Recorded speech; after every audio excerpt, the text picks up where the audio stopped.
Greetings, it's time to start session 6, which is about Ernest Becker, the denial of death, and psychotherapy as a public good. So there's this story, it goes around the internet in the US. It's almost certainly apocryphal. And your language lesson for the day, apocryphal is Greek for bullshit. And anyway, it's a thing. And the tide has gone out, and thousands of clams are stranded on the beach. There's a kid walking along the shore, picking up clams one by one, tossing them back in the ocean. An adult wanders by and sort of braces the kid. Hey, kid, what are you doing? Right? There's so many clams, there's only one of you. You can't make any meaningful difference. And the kid picks up another clam, tosses it in the ocean, and says, I made a difference for that one. Virginia Satir, family therapist, sort of a humanistic icon. She never identified as a humanist, and yet, nevertheless, humanistic icon. A journalist once asked her if she thought she could change the world. And Satir responded much as the imagined child in the imagined story. She said, the world is made of families. The therapist changes a family, the family changes the world. I'm an educator. My straight job, I'm an educator. And I mean, things in the US are pretty weird right now. No argument on that. We have race gangs roaming the street disguised as patriots. We have our democracy on the edge of collapse. We've lost a civil right for the first time ever. We have fewer rights this year than we did last year. Um, Global warming is killing us now.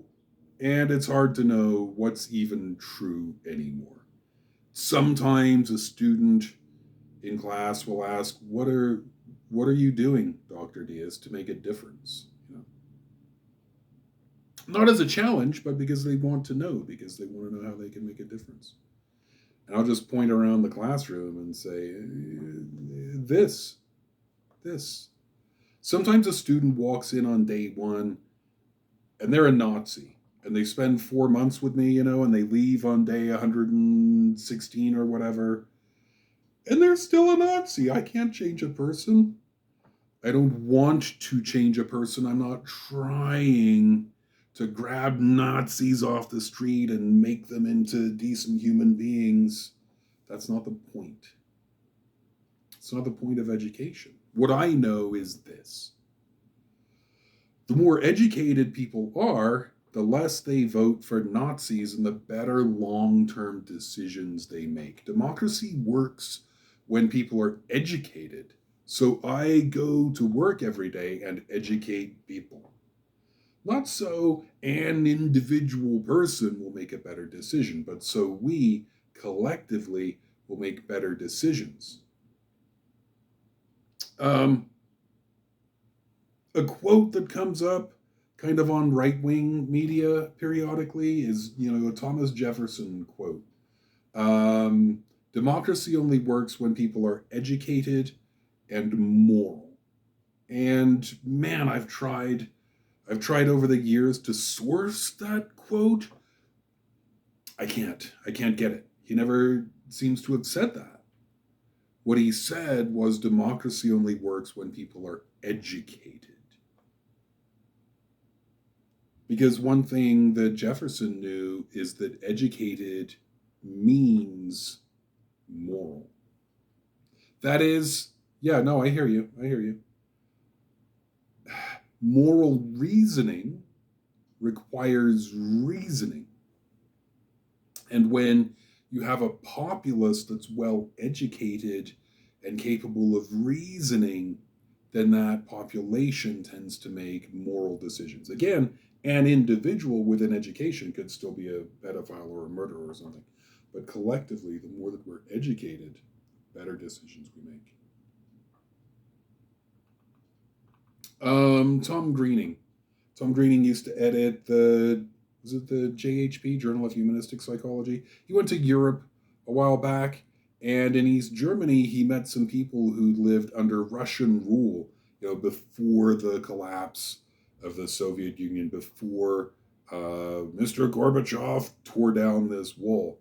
And they the psychologists that he talked to over there knew who he was. They said that they'd been reading bootleg copies before the fall, bootleg copies of the JHP during the bad years, and that was how they knew that what they were hearing about Americans was lies. That's how they knew the Russians were lying. Right? This is piecework. This is piecework. Um, Man, and so is therapy. So is therapy. So how do we get Nazis? Big N Nazis, little n Nazis. Nazis were a particular kind of fascist, and Ernest Becker was very concerned with how peaceful, ordinary people could do the things his fellow German citizens had done a century before he took up his project. A generation before he took up his project. How did a few men get millions of people to murder millions of other people? And not just in war, in the heat of battle, but women, children, elders, the defenseless concentration camp inmates, in gas chambers. In The Denial of Death, Becker offers a theory. It's going to sound pretty far fetched at first, yeah. But modern psychologists put these ideas to the test. We tried to prove Becker wrong and couldn't. And if you've been listening, man, that's the standard of modern science. 1. Death damages self-esteem. The largest Egyptian pyramid at Giza was built 4,500 years ago. It took about 27 years to complete. When it was finished, it was smooth. It was clad on the outside with smooth white limestone. And the cap, the top 10, 20 feet, was clad in electrum, which is a mixture of silver and gold. It would have shone in the sun, visible for hundreds of miles around. Today, it's a ruin. Go Google, pyramids at Giza. It's a ruin. The precious metals at the top, of course, were first to go, and locals stripped even the limestone capping for their own building projects, leaving behind the giant square stones that we can see today, the sort of the skeleton, the understructure. Now, we think we know who ordered it built. We've thought stuff before and been wrong about Egypt, just fundamentally wrong about Egypt. We can't reliably know how to say the name of the person we think ordered the building. Language changes over time, right? So things written in England 600 years ago are more or less indecipherable, except to experts. You can probably read most of Shakespeare, and having read it, it's like Darmok and Jalad at Tanagra. You can hear the words and know what the words mean, and get none of the references that he's making. And there's been more than one shift in the way English is spoken, and so to hear a Shakespearean contemporary reading Shakespeare aloud, it would sound nothing like the way it sounds in your head. And you go back further than Shakespeare and you get to like the Venerable Bede, and like it's just, you can't even understand the words. So the guy who ordered the pyramid built, the greatest of the pyramids built, we think his name was Khufu, or something like Khufu, and we're just taking folks' word for it that the modern Egyptian has something to do with ancient Egyptian. An Egyptian student told me that the Coptic Christians speak speak and read the thing that's most close to that ancient Egyptian. And I take his word for it for this, man. We don't know reliably what he looked like, or what his concerns were, or how he treated people, or if he loved his father or his children or anything. Don't know if he had a sense of humor, what his laugh sounded like. And when it comes to the men who actually quarried the stone, dragged giant rocks into boats, paddled them down the canal, and hauled those rocks into position, we know not one single solitary fact about any of those men who did this 27 or so years of labor. They're lost. They're lost in history. They're dead and gone, completely, totally, and in all other ways anonymous. Compared to that, how are your immortality projects going? In 100 years, all of us will certainly be long dead. You, me, in 200, nobody will be alive who saw us alive. In 300, our names will be completely forgotten. Your children, their children, their children's children will have passed out of all existence, and all of your works will be dust. I write books. I'm just retired. I'm just retired from the enterprise of writing books, but I wrote a good dozen, and nobody reads them. It's fine. Uh, there's a few print copies, and they sit around and collect dust. And when I die, no one will remember. No one will remember I wrote books. I've taught about 4,000 students now in total. When I go around town, um, there's a pretty good chance. There's like a 1% chance per day that I spend out of the house that I'll meet a former student. Not on campus. Obviously, I meet students on campus. I mean, at the 7-Eleven, you know what I mean? And in 100 years, no one will remember. No one will remember having been in my classroom. And there's nothing you can do about it. That's why this is the first existential given of existence. Everybody dies. But Ernest Becker says nobody really fears death itself. What we fear is death without significance, that we won't matter, that you will forget even yourself and dissolve into the background radiation of the universe, and that universe will grind on and on and on without you as it always has done. In this case, why bother doing anything? Why finish your PhD? No one will know if you did or didn't. Why be nice to a stranger instead of rude? Why not take the last slice of pizza? It doesn't matter. Even if somehow you became so great and noteworthy that people remembered your reputation, you won't be around to appreciate their remembrance or regret the lack thereof. In this sense, death destroys us utterly, root and stem, because we die, nothing therefore matters. Nietzsche and more modern writers have, of course, proposed the opposite. We'll get there, I guess, in due time. Because we must die, everything is urgent and it matters very much right now. But that takes a long time to get to, and it isn't our base programming. Okay? Almost nobody reflects on the fact of death and then strives, therefore, for a life worth living. No, ordinary folk encounter the fact of death, feel bad, and look for some way to feel better. Item 2, to feel better, we seek out in groups. Validation is ointment for a wound. It's analgesic, if you like. Maybe I stubbed my toe. I'm a clumsy man. It happens a lot. My doctor says I should try to stop walking into things anyway. It hurts. I stubbed my toe. It hurts. There's not much to do about it except wait for the pain to go away on its own.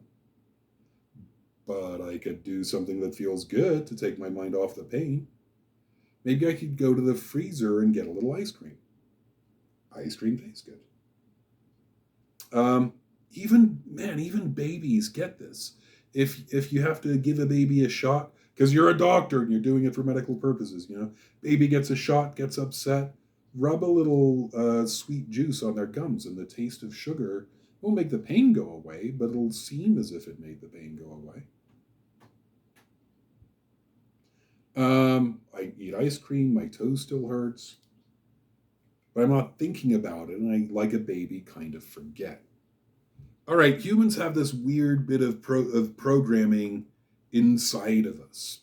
People are good. I am good. The more like me someone is, the more they are good. These people are good.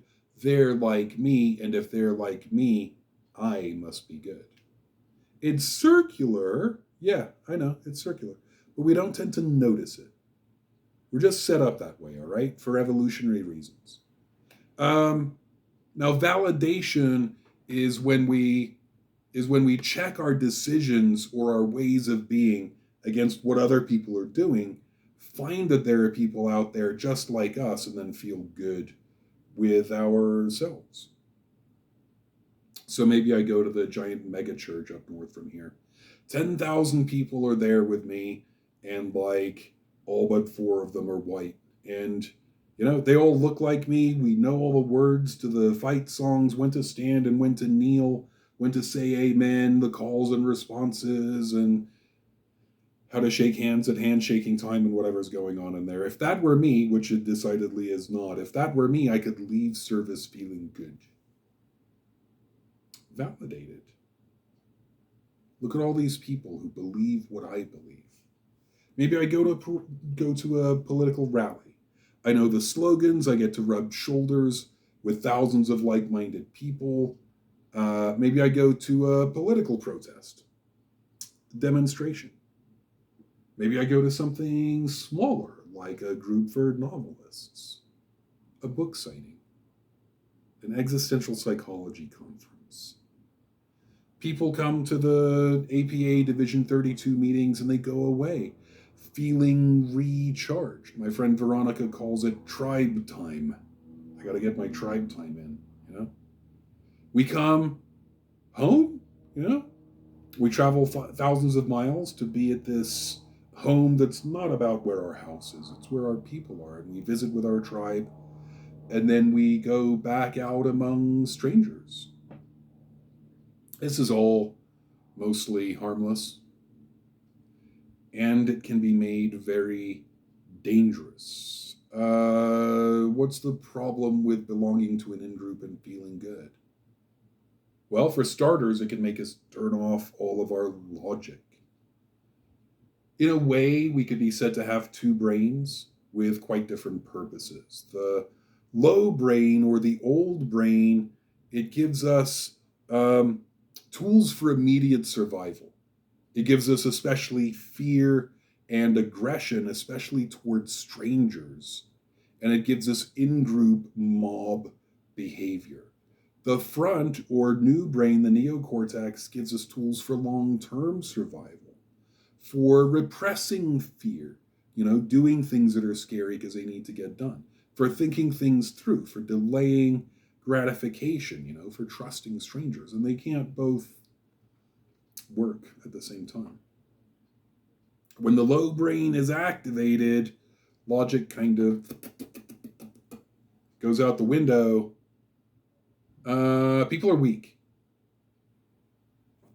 Look at us. Without each other, we're just prey animals, We're not the top of the food chain.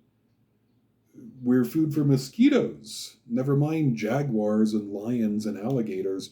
Our most important adaptation is the adaptation to seek groups and stay in them. For our ancestors, being kicked out and left behind would literally be a death sentence. So people are programmed to abandon logic and go along with the group, even when we know the group is wrong. But more importantly, in-groups require out-groups. When we study bullies, we tend to think the bully is most likely a bully victim. That is, a child who has poor social skills and low empathy and feels alienated, and in turn is catching crap downstream from like a parent or a bigger bully in another setting. That happens. That happens. But it isn't the most common kind of bully. The popular kids tend to be the bullies, right? The Heathers and the Mean Girls. Chimpanzees tend to live in groups of like 10 to 20 related individuals. They patrol their borders, usually in smaller groups than that, 3 to 5. And if a group of chimpanzees encounters another group of chimpanzees, at the edges of their respective territory, usually, the smaller group retreats. There's 5 of me and 3 of you. The 3 are going to go, and we're going to front, we're going to and like feel good about it, but we're not going to chase. You know what I mean? Dude, hold me back, bro, hold me back. Like that. If the groups are the same size, then there's going to be a bunch of mutual fronting, and some rocks are going to get thrown and whatever, and then we're going to get tired and mutually back away slowly because the risk of someone getting hurt is too high. Right? If 5 chimpanzees fight 5 chimpanzees, we're both going to experience some costly losses, injuries. But if my group catches 1 chimpanzee alone, we kill it. Chase it, pursue, capture, rip it to pieces. Humans have been said to be the only species that makes war, and that's just crap. It's totally false. We're the only species to do war the way we do it for political reasons, Ants do war, they do total war, they do genocidal war, down to the last ant. Chimpanzees, man, they don't rush onto a battlefield with weapons, but they conduct racial purification or genocide. They'll wipe out neighboring bands by catching them alone, one by one, until there are none left or not enough left to sustain any chimpanzee activity. And then the new group expands into the old group's territory. The popular kids have status. They demonstrate and maintain that status by singling out someone weak and using their power over them. This can be teasing, pranking, rumor mongering, reputation destruction. It can be physical violence. Someone in the in-group attacks someone alone. The rest of the in-group stands around and laughs, but also makes sure that that victim is totally outnumbered and therefore unable to retaliate or even really defend themselves. Other people stand around and either join in or just hope not to be noticed. They could be next. Of course, the in-group tends to be outnumbered by everyone else, and some joint effort could reduce their status, could break things up. But the other people standing around don't feel groupy. They don't have what we call in social psychology group cohesion or entitivity, right? They don't feel like they are a group at all. So it isn't enough to all go to church and know we're the same kind of Christian. It's also necessary to know that there are other kinds of Christian and they have it wrong. And people who aren't Christians at all, well, there's a special blue corner in hell reserved for them. At the political rally, we could use affirmative slogans, right? Yes, we can. Build back better. Those only get us so far. It's really helpful to have an enemy, someone dehumanized who's not in the in-group, to stand up to. Lock her up, lock her up. The most effective in groups have out groups to fear and hate. Well, this, of course, has a way of creating nationalism and xenophobia. In September 2001, Muslim extremists hijacked 4 American aircraft. They flew 2 of them into the World Trade Center, 1 into the Pentagon, passengers on the 4th, knowing they were dead already. Right? If they did nothing, then the hijackers would crash the plane and kill them anyway. And so they rose up and collectively fought the terrorists. The plane crashed in a field, killed everyone on board, did not hit their terror target.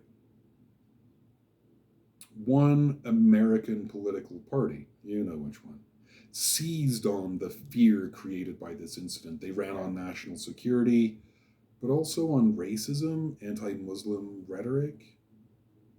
At the 2003 Republican National Convention, there were those giant stand banners at either end with a picture of that first plane hitting the World Trade Center and flames gouting up.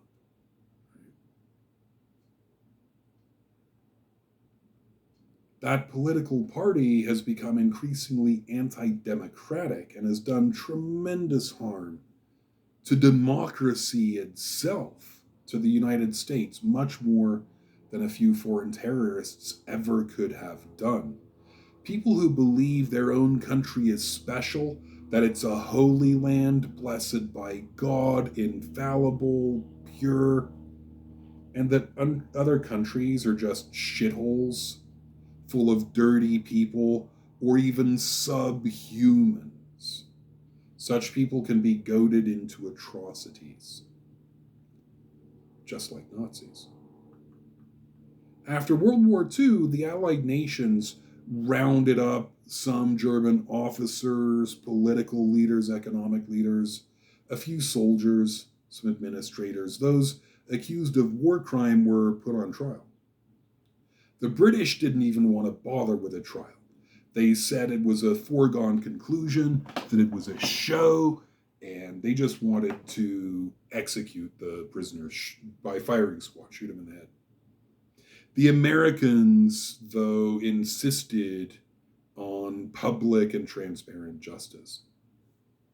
The Nazis offered this now famous defense, right? Especially the low-ranking soldiers, the trigger pullers and the valve turners, I was just following orders. There it is. They claimed they had no right or ability to defy orders.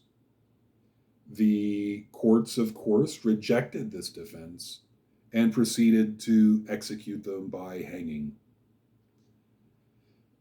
American psychologist Stanley Milgram in the 50s and 60s, he imagined that Nazis were terrible people, that Germans lacked moral conscience. They weren't as evolved as Americans.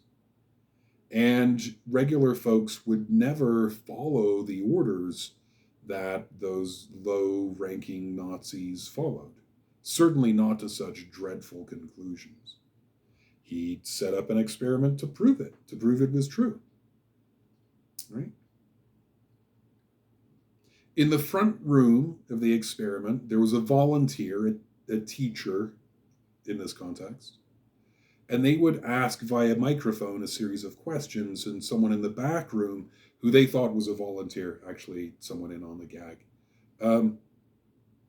they'd ask him questions, and when the learner got a question wrong, the teacher was to administer an electric shock.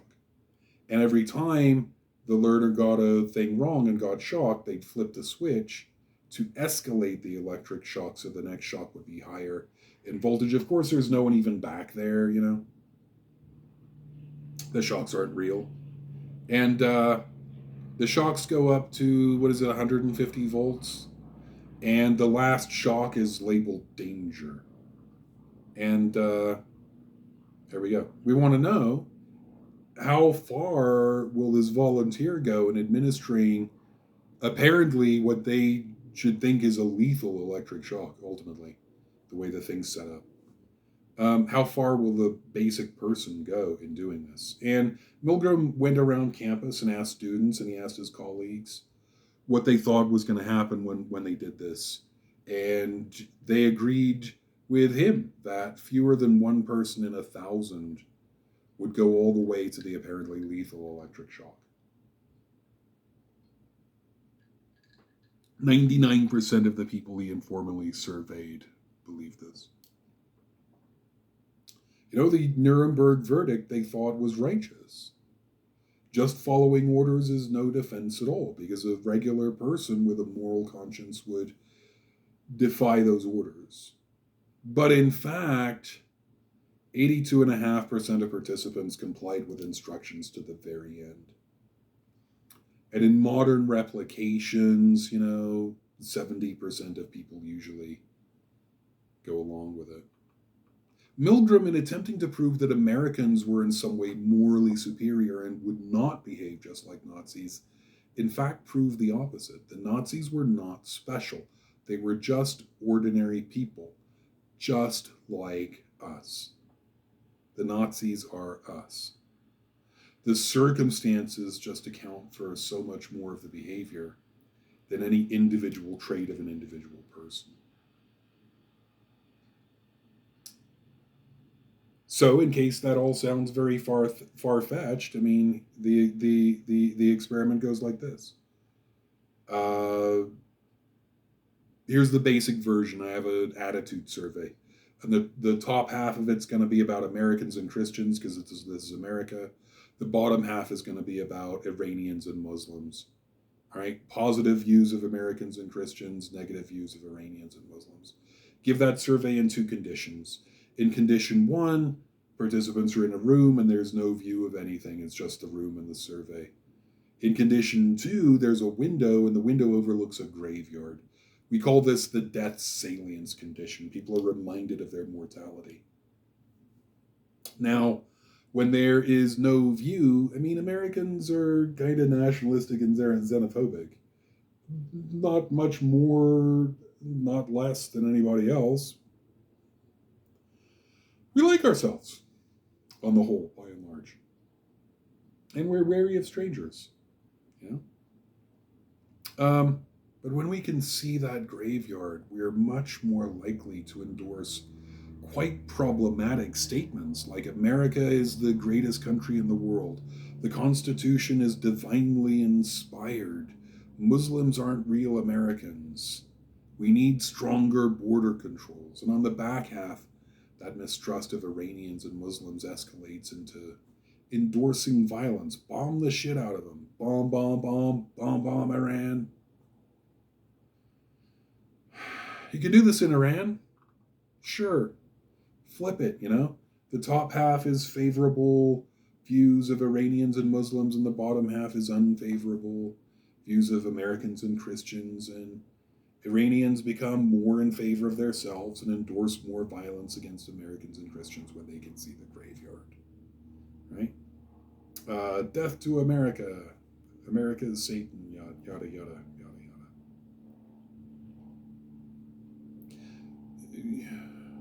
Becker was right. Becker was right. What does this have to do with existential psychology? Outside the therapy room, dude, this is existential psychology. This is the scientific study of existential psychology. What happens when people's death phobias are not only allowed to continue unabated, but ramped up, right? What happens is we get Nazis. It's a demonstrable fact.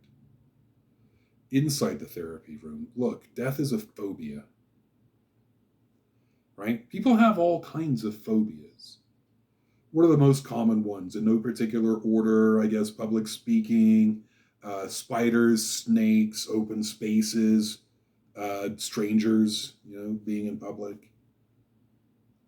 But if someone's afraid of spiders, no, not afraid, not like respectfully afraid, not like dramatic, so afraid of spiders that they can't drive to work because they're terrified Charlotte laid an egg sac or magnum opus somewhere in the air conditioning system. And as they're driving, baby spiders are going to boil out of the ventilation system, you're welcome for that image.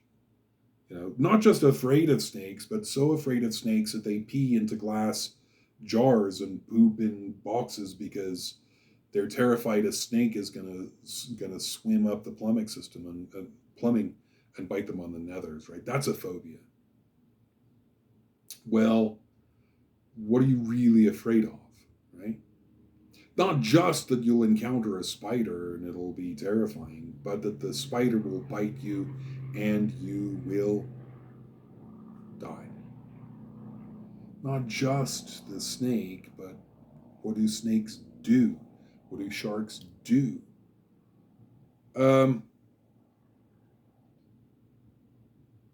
we use incremental exposure, we're going to slowly, piece by piece, expose the person to the fearful stimulus, right? A clown phobia. All right, so first we're going to talk about clowns in a calm, safe setting. Nothing bad's going to happen. And you'll be able to talk about clowns after a while. And then we'll look at unrealistic representations of clowns, comic panels, whatever. And then we'll look at photographs of clowns and then movies about clowns, not it. Not Killer Clowns from Outer Space, obviously. I'm sure there's a movie with a clown in it. A realistic representation. It all culminates probably on session 10 is how the plan goes with us. We meet in the therapy room, and when you're ready, we go next door, and there's an actual clown, and you stand in the doorway, do your coping skills, whatever, breathing, and then go into the room, shake hands, sit, converse with a clown, and you graduate, and you're done with your clown phobia. And it works, 9 out of 10 or so times, that's completely effective. But maybe 1 time in 10, the person comes back later, a couple months down the road, and they have a different phobia. They're not scared of clowns anymore, but they're afraid of cigarettes or gerbils or something. Right? And you cure that one and they go away and they come back later with another phobia. And it's clear there's this other phobia underneath that needs to be resolved. And that phobia is death. If I can cure your phobia of death, it just doesn't make sense to have a lot of other phobias. They just don't work. Even the social phobias, even social anxiety tends to give way to increasing comfort with the idea of immediacy, temporariness, impermanence, and comfort with ambiguity. I might go in public and people might laugh at me, but I'll be okay. I won't be comfortable, I won't be happy, but I'll be all right. Both things can happen at once, right? So in existential therapy, whatever else is going on, we're tending to do this incremental exposure business. It's just part of the process for both death and ambiguity, right? We get happier with paradoxes. So we can imagine what I was saying at the beginning, that we die and therefore nothing matters, but at the same time, it matters because it's now, it's immediate. There isn't time to mess around with it. It's urgent. Anything you want to do, you have to do now.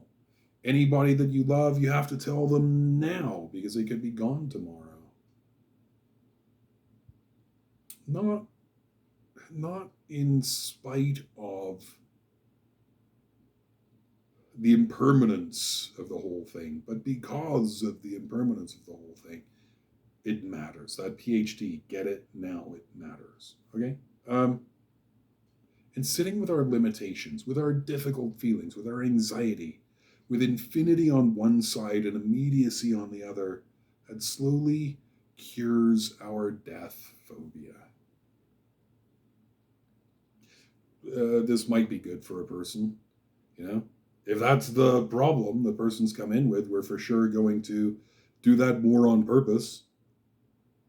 And being good for a person is the point of therapy. If your clients come in and they don't subjectively in some way feel better, there's not much point in doing the therapy. But like education, right?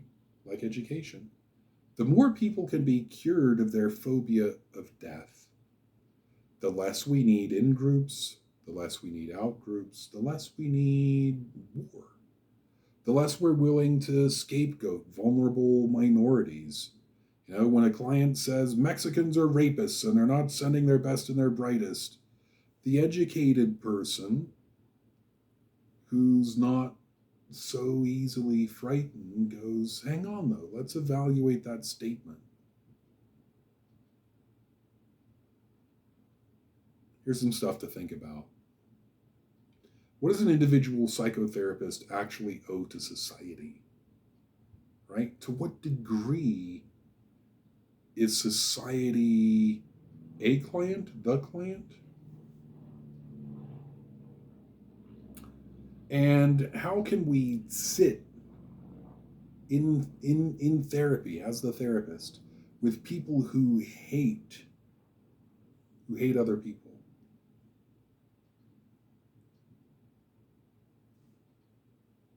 That's it. Okay, bye.